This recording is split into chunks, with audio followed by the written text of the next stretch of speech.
Assalamualaikum warahmatullahi wabarakatuh. Perkenalkan, nama saya Delila, Prodi Akuntansi kelas B, Angkatan 2020, di Politeknik Piksi Input Serang. Hadirnya saya di sini, saya akan mempresentasikan tentang audit siklus biaya, yaitu pengujian substantif terhadap saldo hutang usaha. Yang pertama yaitu pengertian hutang. Hutang atau pinjaman adalah tanggungan wajib yang harus dibayar karena adanya transaksi pembelian suatu barang atau jasa secara kredit dan harus dibayar dalam jangka waktu tertentu. Dalam dunia akuntansi, pinjaman artinya pengorbanan ekonomis untuk kepentingan masa depan yang berbentuk penyerahan aktiva dan jasa, serta sudah ada kesepakatan dengan dua belah pihak di masa lalu.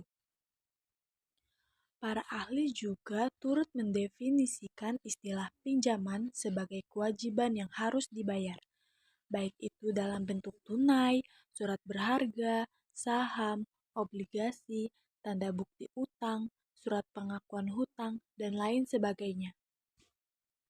Selanjutnya yaitu tujuan pengujian substantif hutang adalah yang pertama, memperoleh keyakinan tentang keandalan catatan akuntansi yang bersangkutan dengan hutang. Sebelum auditor melakukan pengujian mengenai kewajaran saldo hutang yang dicantumkan dalam neraca, ia harus memperoleh keyakinan mengenai ketelitian dan keandalan catatan yang mendukung informasi utang yang disajikan dalam neraca.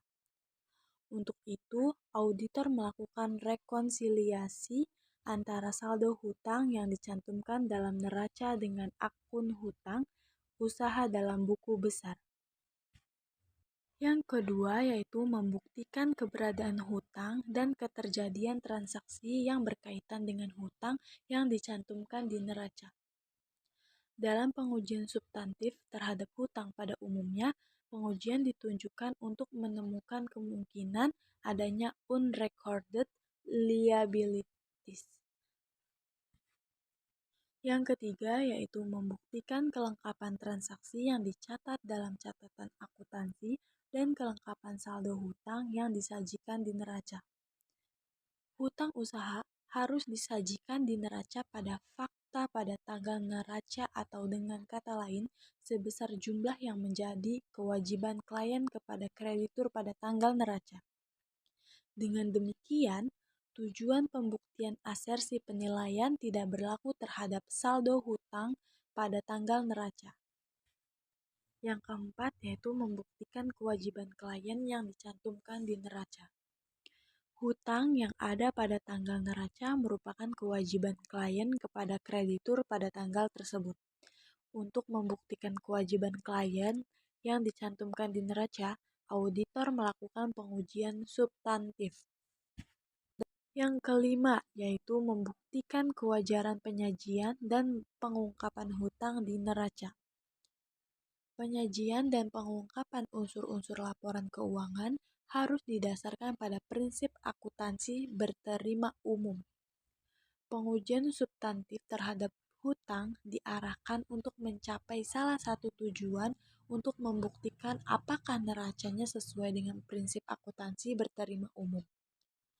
Nah, perancangan untuk melaksanakan pengujian substantif yaitu yang pertama, prosedur audit awal. Yang kedua, prosedur alitik. Yang ketiga, pengujian terhadap transaksi rinci. Yang keempat, pengujian terhadap saldo akun rinci. Dan yang terakhir atau yang kelima, yaitu verifikasi terhadap penyajian dan pengungkapan.